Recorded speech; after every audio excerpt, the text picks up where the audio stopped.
Oi, Eurico, seja Gente, bem-vindo. prazer estar aqui com vocês.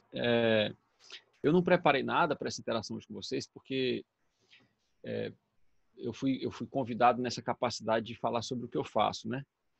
Isso. E aí fica um tanto mais fácil, assim, porque apesar da gente fazer várias coisas na vida da gente, e hoje eu estava conversando aqui mais cedo, né? O quanto a gente precisa se descolonizar, né? Por exemplo, a gente se define muito pela profissão, né? Não, eu sou advogado. Eu sou isso, eu sou aquilo. E eu tenho tomado um certo abuso dessas coisas, assim, porque a linguagem, ela limita muito, né? E distancia a gente das experiências reais, às vezes. E eu falo isso de um ponto de vista de uma pessoa muito pragmática, mas eu não sou, por exemplo, só sociólogo, eu não sou só um planejador de propriedades rurais, eu não sou só um consultor ou só um ativista. Eu sou um conjunto de experiências e de posicionamentos que se mutam, né? E, e se projetam aí nesse tempo aí, onde a gente precisa atuar e expressar as nossas vocações internas mais profundas.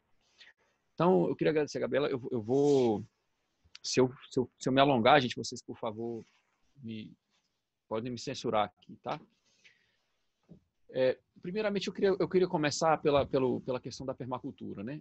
Então, a permacultura é uma ciência do desenho ecológico que se propõe a dar conta, vamos dizer assim, de pelo menos 6 áreas do nosso viver.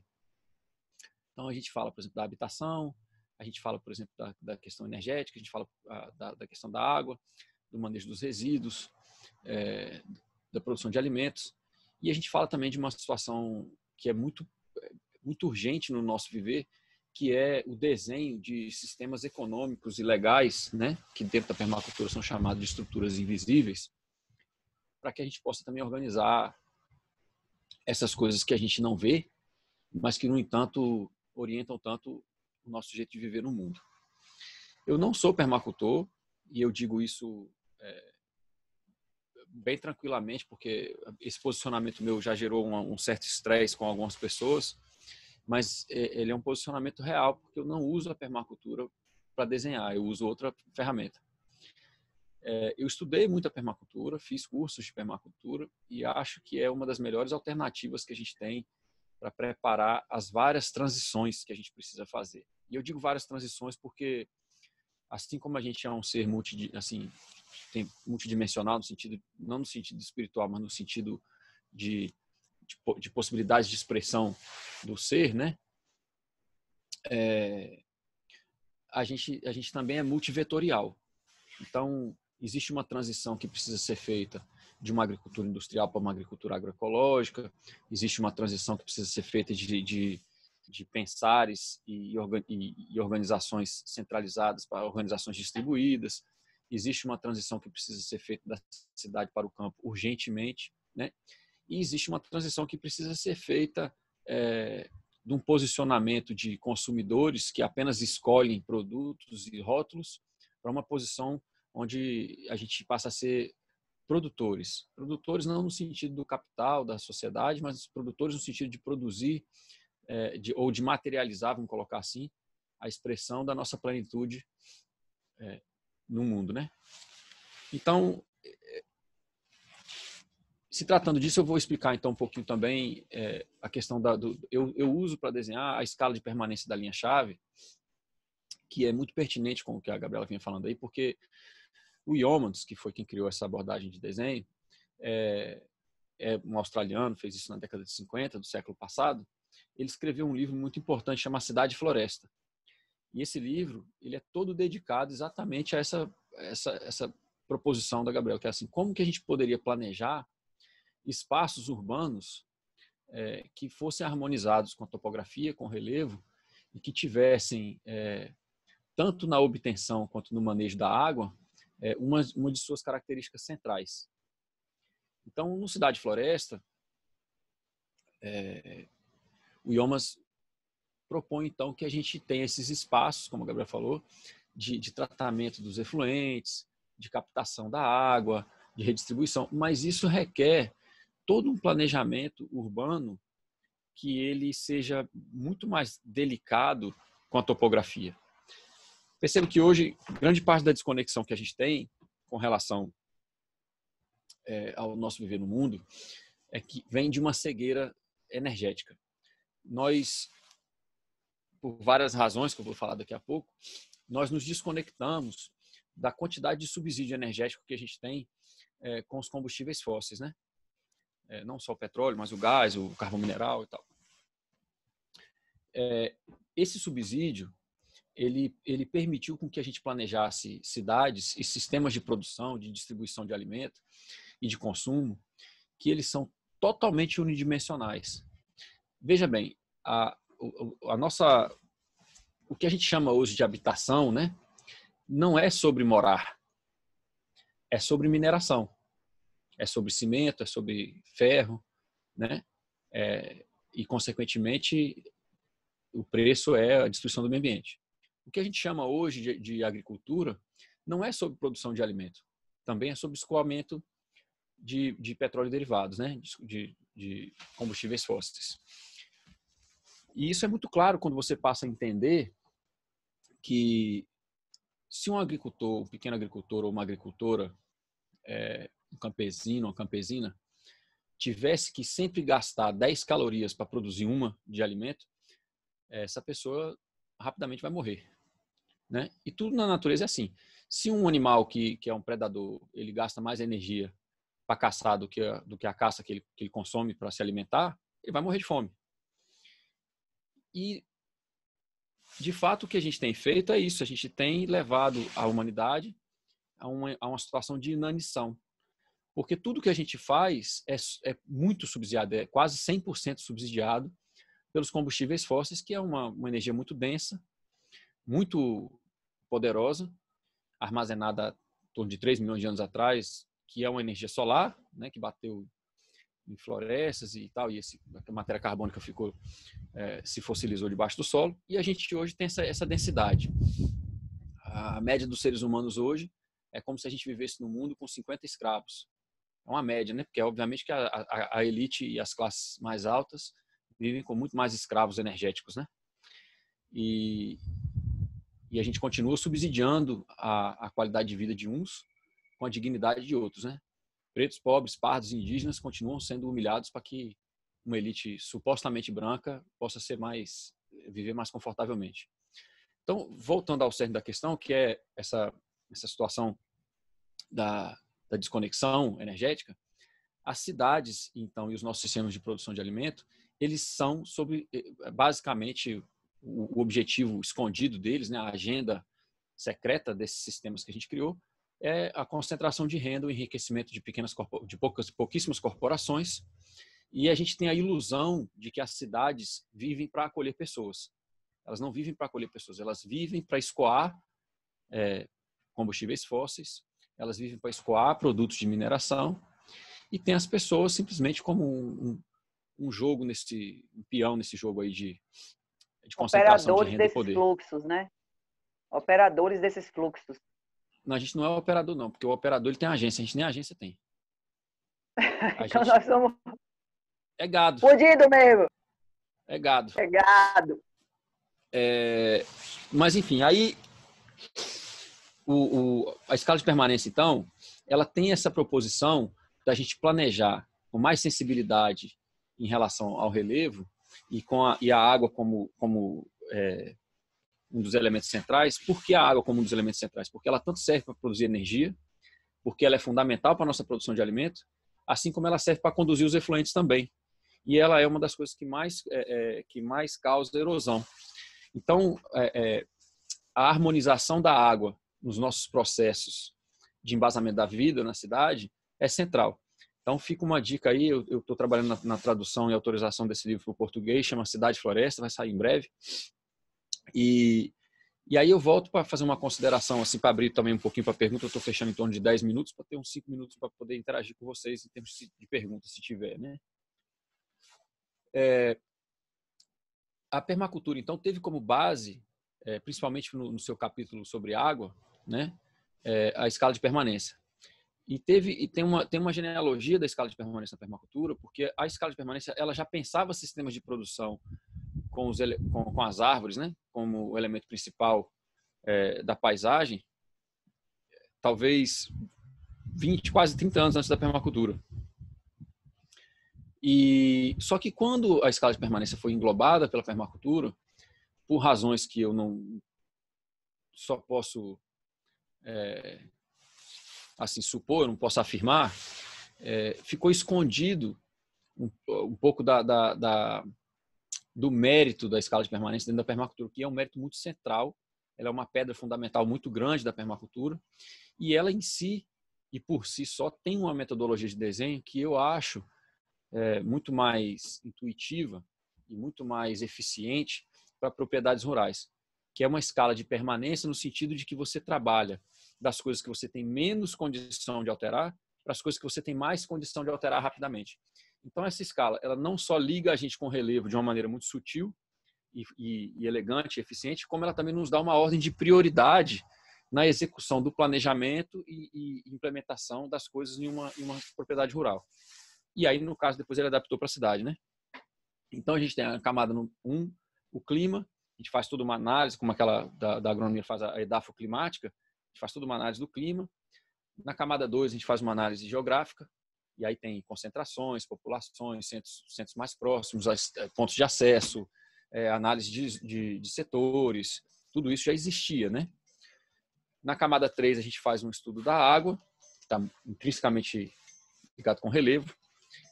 A partir da água, a gente faz estradas e acessos, porque para chegar onde você precisa chegar para armazenar água, você precisa de uma estrada de um acesso, e a estrada de um acesso retroalimenta as suas captações de água e distribuição de efluentes. A partir das estradas de acesso, a gente tem a camada 5, que é a camada de sistemas florestais e de produção animal. E aí, só então, na camada 6, a gente pensa em posicionamento de edificações. Na camada 7, cercas e subdivisões, que já vão estar bastante orientadas pelas estradas que já foram projetadas e pelos outros elementos que já foram projetados e estudados. E aí, depois de cercas e subdivisões, que é a camada 7, a gente tem a camada 8, que é o clima.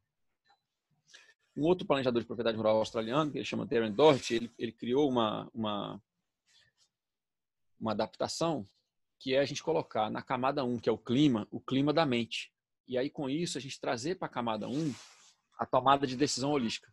Uma das coisas que eu trabalho, porque a gente não tem na nossa tomada de decisão uma capacidade de assegurar a dimensão social, ecológica e econômica ao mesmo tempo. A gente não foi treinado para pensar com essas 3 dimensões asseguradas no mesmo patamar de importância e igualdade. A gente foi treinado, ou talvez a gente tenha evoluído geneticamente, para tomar decisões baseadas em 3 contextos. Uma necessidade, suprir uma necessidade, locupletar um desejo ou resolver um problema.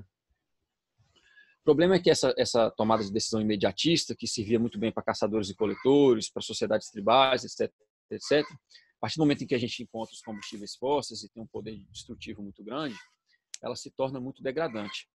Então, na camada 1, a gente aprende, então, a amarrar essas 3 dimensões na nossa tomada de decisão. Isso não é um pensar espiritual, isso não é um pensar alternativo, vamos dizer assim,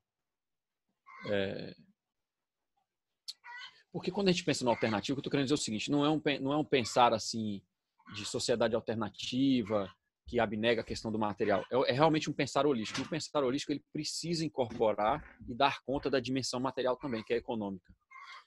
Então, eu falo isso porque, frequentemente, quando eu falo da tomada de decisão holística, chega para mim um grupo de pessoas bastante alternativos, que normalmente, não é sempre, mas via de regra, negam a questão material, né, e acham que a gente, para poder viver no mundo, a gente tem que viver de luz. E aí a gente também está mutilado de uma das dimensões. Então é isso, a tomada de decisão então fica na camada 1 e a gente organiza toda a metodologia de desenho de acordo com essas camadas. Basicamente, o que informa o meu trabalho no planejamento de propriedades rurais é essa metodologia e, obviamente, também o meu histórico, como eu trabalho há muitos anos com desenvolvimento comunitário, eu tenho uma formação acadêmica em sociologia e estudei várias coisas dentro da sociologia, no sentido de desenvolvimento comunitário. E aí isso tudo cai, tem uma interseção no meu trabalho de cultura popular, de desenvolvimento comunitário, planejamento de propriedades rurais, e desenvolvimento comunitário para as regiões rurais, né? E aí é isso, essa é uma síntese assim da minha abordagem. Eu espero que vocês tenham me ouvido, porque eu já falei 11 minutos. Sim, sim. Canteiros Coletivos está perguntando aqui se vocês ouvem Eurico. Não sei em que Sim, sentido, mas sim. enfim. Enfim, eu encerro aqui minha fala. Eu acho que eu tenho aqui uns 2 ou 3 minutos para talvez interagir com perguntas e comentários. Eu deixei para vocês, então, fazerem os seus comentários e perguntas. E aí, gente?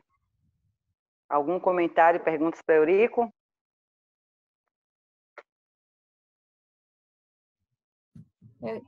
Eu queria perguntar, insistir em termos de escala, de aplicação desses modelos de design. Eu ainda estou estudando sobre o assunto, então não sei me referir muito a isso. Veja bem, Marcele, todo desenho ecológico, ele passa um pouquinho pelas ciências de projeção, né? A engenharia, a arquitetura, no seguinte sentido. A gente desenha em camadas. Você tem uma base que é um mapa, e isso antigamente, né? Hoje isso é tudo feito digitalmente, mas antigamente era assim, você tem uma base que é um mapa, né? Ou uma planta baixa, e em cima dela você vai colocando as transparências ou os papéis manteigas e vai desenhando em cima, né? Então, as camadas da escala de permanência, elas são também as camadas do processo do desenho. Então, você faz uma análise climática, ela não entra na camada. Na camada 2, que já é geografia, você já tem uma base, que é o próprio mapa. E aí, em cima disso, você começa a desenhar as várias camadas, né? Os elementos do relevo, a gente chama de geografia da linha-chave, que é um assunto mais específico, mas enfim, aí é isso. Aí a camada 3 é a água, você marca onde que vão as coisas de água, de irrigação, de armazenamento e tal. Depois estradas e acesso, e você vai colocando essas camadas em papel de transparência, uma por cima da outra, até que você consiga ver o projeto como um todo, na visão de cima. Muito comum também nos projetos, as pessoas fazerem o corte, né? Você vê de lado para você ter uma noção melhor assim do que você está, das áreas que você está tratando no desenho. Mas a escala de permanência, então, ela tem essas camadas em uma ordem de prioridade que facilita muito o desenho. Porque a gente parte, como eu expliquei anteriormente, das coisas que a gente tem menos influência para as coisas que a gente tem mais influência. Então, por exemplo, o clima é uma coisa que a gente leva o planeta inteiro para conseguir fazer uma mudança climática causada pelo homem. Numa propriedade só, a gente não consegue muito mudar o clima. Então, ele é uma das primeiras coisas. A geografia, a gente também não consegue mudar muito, porque para você mudar a geografia de um lugar, você tem que fazer um movimento de solo muito grande. Aí, a partir da água, a gente começa a ter um poder de ação muito grande no terreno, que é a construção de barragens, de açudes, de cisternas, de escoamento, de sistemas de irrigação, de valas de infiltração. Aí, água, estradas, acesso, sistemas de produção e assim vai, né? Então, a escala de permanência, ela ordena essas coisas da maneira que você enxerga uma propriedade, tanto no jeito de desenhar, quanto no jeito de implementar as alterações, numa ordem de prioridade. Espero que tenha clareado um pouquinho. Fiquem à vontade para falar com o Eurico. Pergunta agora, porque se perguntar depois eu vou cobrar cerveja, tá? E a possibilidade de transformar tudo isso em uma política pública. Então, tem alguma referência? Então, a Gabriela me fez essa pergunta ontem, e aí eu volto a essa questão da tomada de decisão. Percebam que a gente está num paradigma que ele é uma sociedade onde a dimensão econômica ela está hipertrofiada, ela está exagerada, e a gente tem essa cegueira da questão do crescimento, né? A gente, por exemplo, ainda está avaliando a saúde de uma economia com o PIB, né? E o PIB, ele não é possível se a gente não tiver os combustíveis fósseis. E a gente sabe que a gente vai ter cada vez mais a dificuldade de acesso a eles. Então, a dificuldade de implementação de uma política pública, ela está diretamente relacionada com a nossa inabilidade de assegurar no mesmo patamar de importância economia, ecologia e sociedade. Então, um dos trabalhos que eu faço com a tomada de decisão holística é nesse sentido, porque as técnicas para resolver os problemas a gente já tem.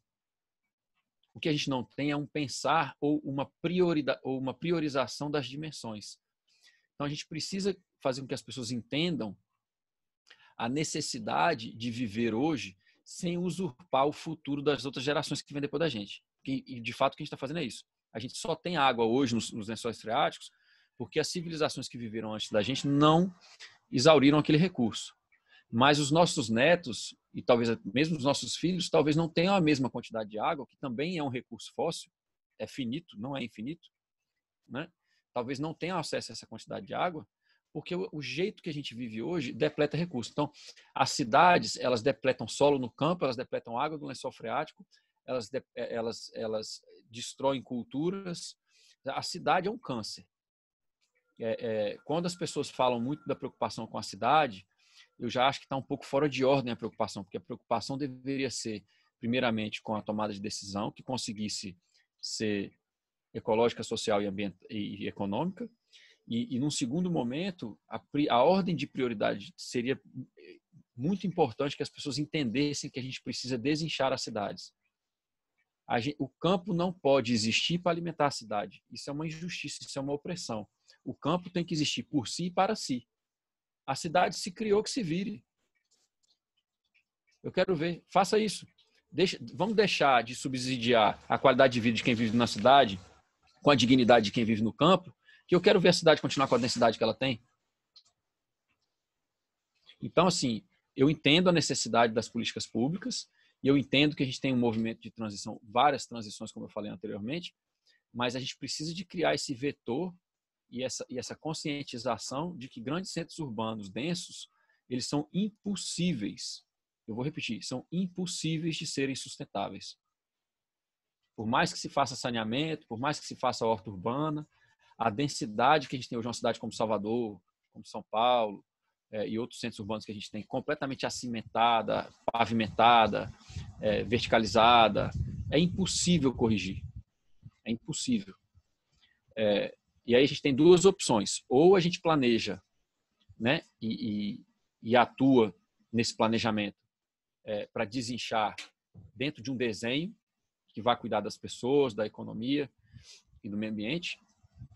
Ou a gente segue fazendo de conta que está tudo bem, e quando a gente tiver as crises como a gente teve agora, por exemplo, na pandemia, as pessoas que vivem em apartamento perdendo a sanidade mental porque não está completamente isolada de qualquer situação de natureza. Você veja, olha a fragilidade. Eu não estou nem falando da fome, que pode faltar comida no supermercado, né? Que ainda é pior. Estou falando só da sanidade mental. Mas eu fico imaginando os baianos tudo presos em apartamento em Salvador, como é que deve estar tudo surtado.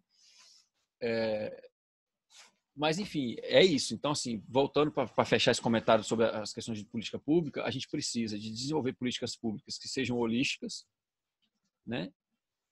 E a gente precisa ter uma alfabetização energética que mostre para as pessoas duas impossibilidades. A primeira delas é de ter uma economia de crescimento como se fosse uma coisa possível, que não é. Em decorrência disso, a gente entender que a gente não pode subjugar o campo para alimentar a cidade, que é uma coisa que não funciona ecologicamente falando. Então, a gente precisa desinchar as cidades para que elas tenham uma densidade que seja possível de se dar conta da produção de alimento, de efluentes, etc., etc., para que a gente possa aí ter uma relação de igualdade entre campo e cidade, entre vocações. Tem gente que gosta de estar em ambientes mais urbanos, tem gente que gosta de estar em ambientes mais rurais. Isso é normal. O que não é normal é que hoje os ambientes urbanos, eles são uma ilusão, bancados pelos combustíveis fósseis. Então a gente precisa informar as pessoas disso para que elas possam se preparar. Quer ficar em cidade? Fique sabendo do risco. Que se tiver um outro colapso de pandemia ou de suprimento de alimento no supermercado, você vai passar fome, você vai estar sujeito a ter a sua vida determinada pela incompetência de governos, né? Então, uma das coisas que a permacultura busca, e a orientação da permacultura é anarco-ecossocialista, né? Uma das coisas que a permacultura busca é isso, é que as pessoas tenham responsabilidade sobre o seu próprio viver, que elas possam se autodeterminar, para que elas possam entrar em contato com a macropolítica a partir de um ponto de vida, onde a vida delas não está completamente subjugada ao governo de esquerda ou direita, né? Porque, veja bem, tanto o PT como o Bolsonaro, se a gente fizer uma análise aí dos últimos 17 anos do Brasil, é um desastre ambiental atrás do outro, né? A gente combinou que você não ia falar o nome dele. O inominável, aquela besta, demônio. Mas enfim, a gente não pode estar na mão deles, né? Então, a melhor maneira que a gente tem de lidar com a macropolítica, com o desenvolvimento de políticas públicas, é a gente agir na ponta que a gente tem, que é a ponta de atuação prática. A gente começa a fazer para mostrar qual é a direção. Porque se eles não fizerem, a gente já está fazendo.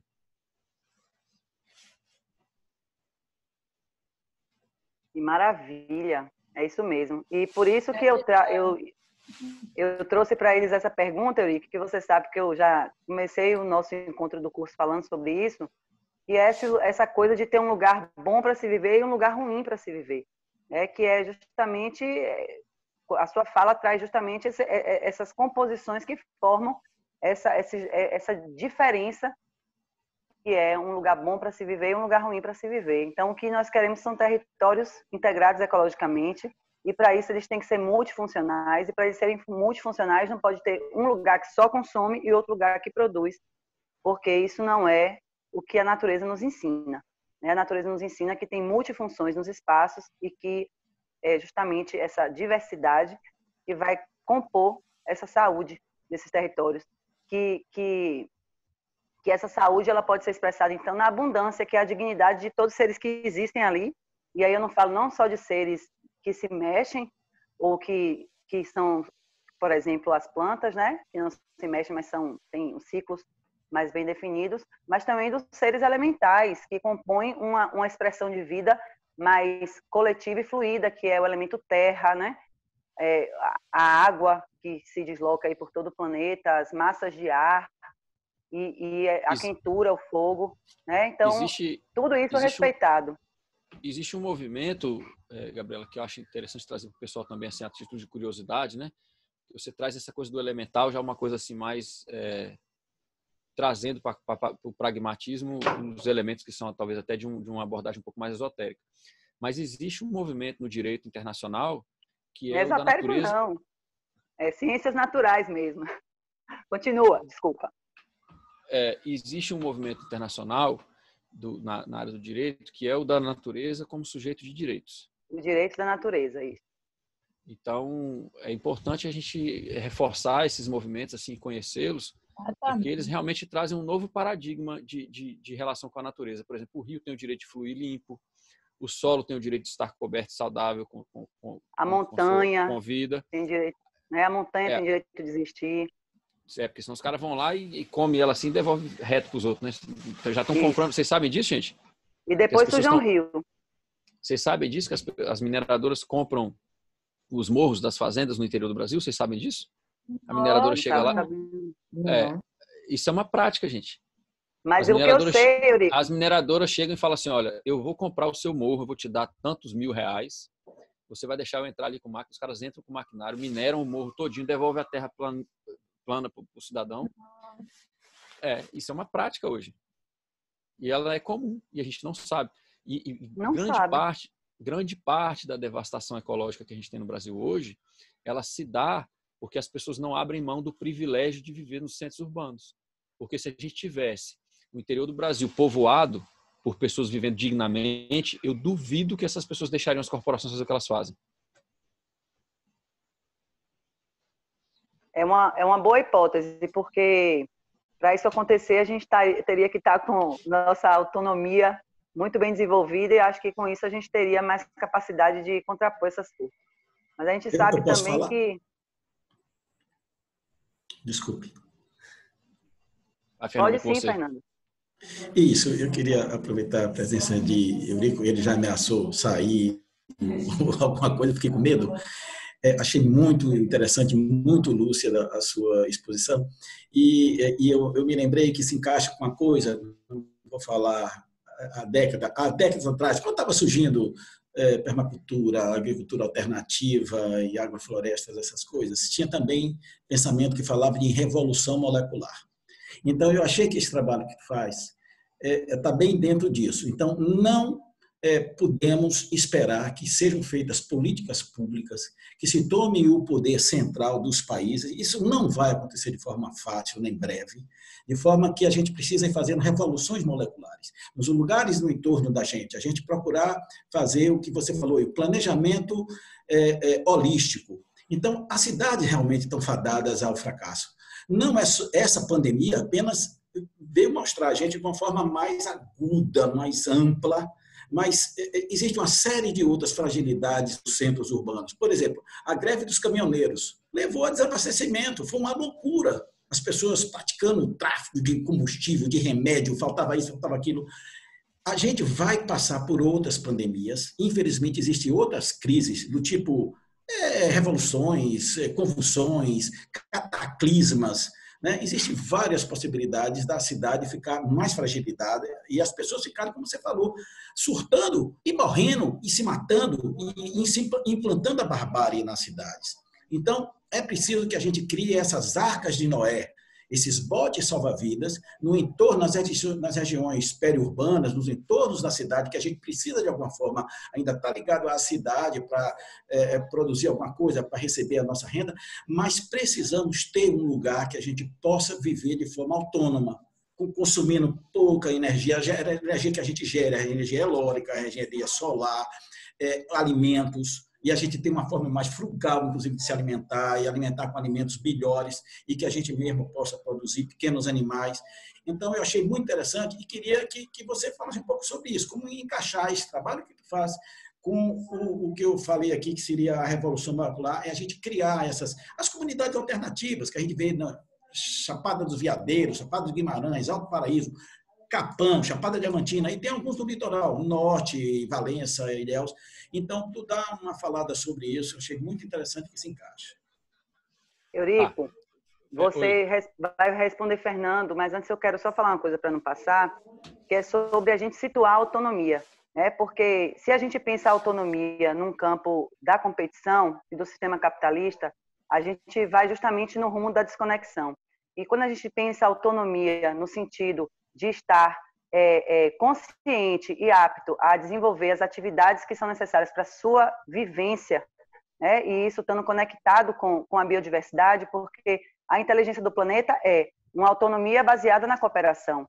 Então, a gente tem que trazer essa autonomia para esse lugar de sentir, para que ela seja potente, senão a gente pode continuar dentro dos territórios que nós surgimos, que são esses territórios fragmentados da autonomia enquanto independência, fora da interdependência. Né? Então, é só para a gente demarcar isso, Eurico, com você.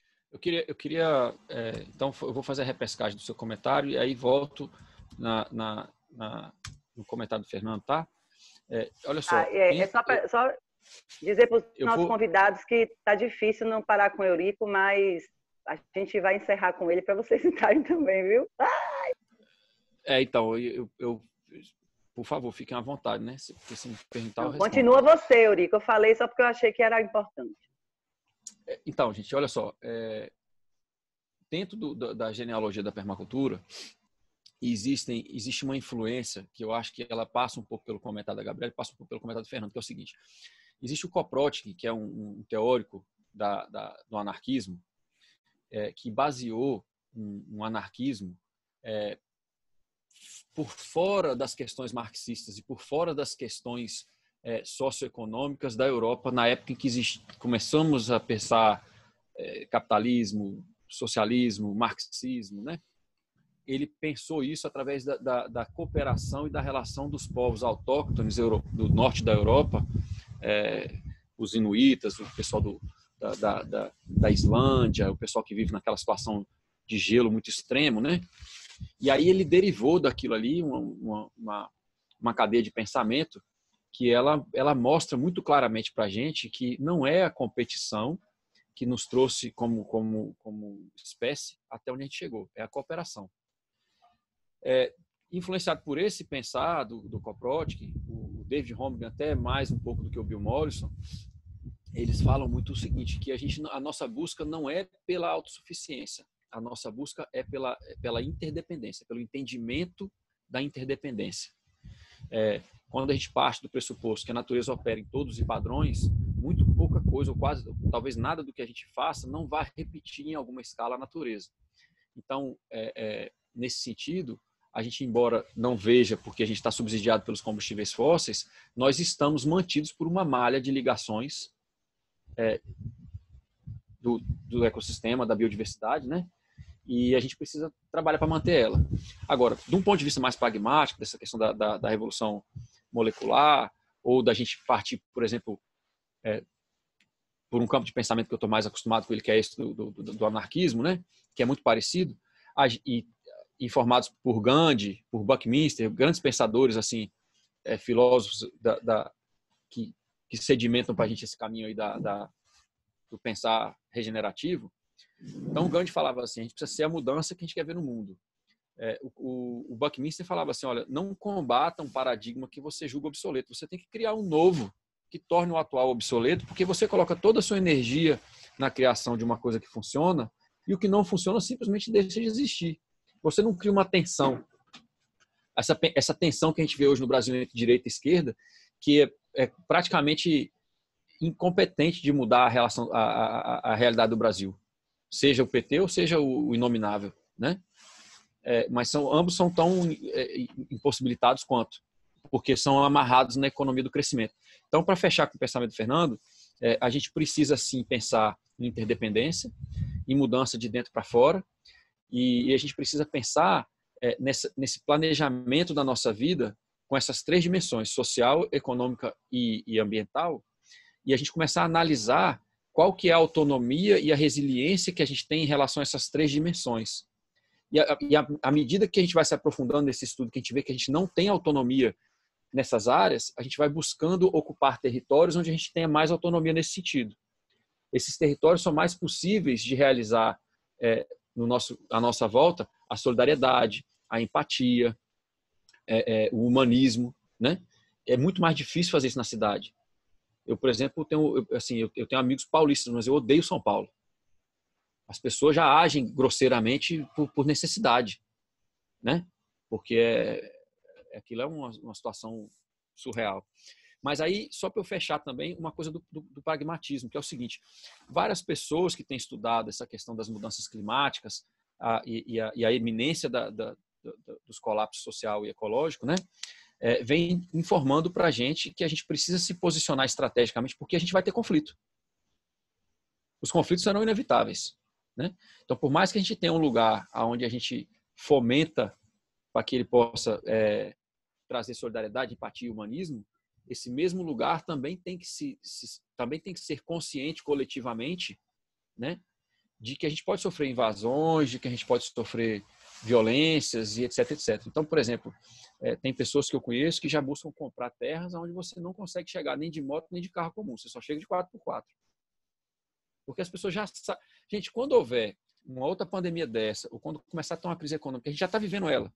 Ela já está sendo vivida, a gente só não percebe, porque o véu de ilusão urbano, ele é muito forte, né? Mas, assim, quando a gente começar a ter mais e mais privações, a violência vai aumentar. Então, a gente precisa se preparar tanto para ser mais humano, também, como para ser mais resguardado nesse sentido dos direitos de ter autonomia e soberania sobre os territórios que a gente prepara para funcionar de outra forma. Então, eu concordo com você, Fernando, deu uma volta muito longa, mas eu concordo com você. As várias nomenclaturas de revolução molecular, ou se a gente começa de dentro para fora, que é a questão do budismo, você primeiro muda dentro para depois mudar fora. A gente começa pela soberania alimentar, ou seja, quanto mais você produzir do seu próprio alimento, menos dependente do sistema vigente você é. Todas essas mudanças, elas trazem o mesmo movimento, que é um movimento de mudança de dentro para fora. E eu estou completamente de acordo com todas elas. Eu só vejo que a gente tem uma nuance de conflitos que ela é muito maior do que só preparar um lugar para viver. A gente tem que preparar um lugar para viver sabendo que a gente vai passar, todo mundo que está vivo aqui hoje provavelmente vai ver uma situação ecológica e social bem complicada. E a gente precisa estar preparado para isso, porque não serão só rosas e não é liderança de governo e de celebridade que vai salvar a gente, não. É essa ação mesmo de dentro para fora. Eurico, obrigado, muito Fernando. Grata, viu? Você está com a gente, você não vai sair não, né? Não, estou aqui. Tá certo. Você me falou que ia ficar. Eu fiquei assim, eu convidei o Eurico, gente, ele tem um monte de coisa para fazer, né? Mas ele disse sim, aí eu até falei para ele assim, não, Eurico, pode ser rápido, você fala 10 minutos e tudo. Ele fez, não, porque se eu entrar, eu não vou querer sair, eu vou entrar para ficar até o final. Eu fiz, oh meu Deus, que é isso? Que bom. Posso Senti perder muita de força escutar os nessa outros, sua não. fala. Não posso Viu, perder de escutar os outros, não. Obrigado, tô aqui. Obrigado Tá a você, certo. gente.